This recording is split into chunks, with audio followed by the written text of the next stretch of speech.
विश्वानि देव सविता दुरितानि परासुव यद्भद्रं तन्नःसुव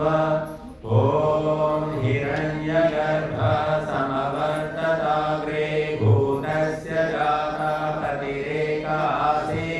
सदा धारवृथिवीं यामुदेवां कस्मै देवाय हविषा विधेम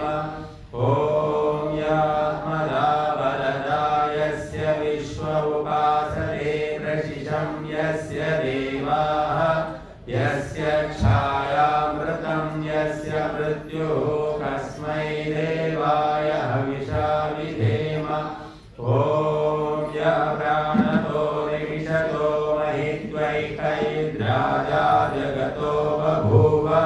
य ईशे अस्य विपरश्चतुष्पदा कस्मै देवाय हविषा विधेम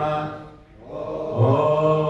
येन द्यौरुग्रा पृथिवी चरुडा येन स्वसभितो येन नाकः यो अन्तरिक्षे रजसो विमानः कस्मै देवाय हविषा विधेम ॐ प्रजापतेन त्वदेतान्यन्यो विश्वा जातानि परिता बभूव यः कामास्ते धूमस्तन्नो अस्तु वयं स्याम पतयो रयीणाम् ॐ स नो बन्धुर्जनिता सविधाता धामानि वेद भुवनानि विश्वा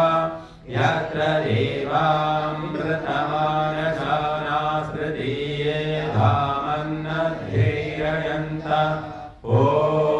अग्नेय सुपधाराये अस्मान् विश्वानि देव वयुनानि विद्वान् युयोध्यस्मज्जूराणमेनो भूयिष्ठां ते नमः भुक्तिं विधेम।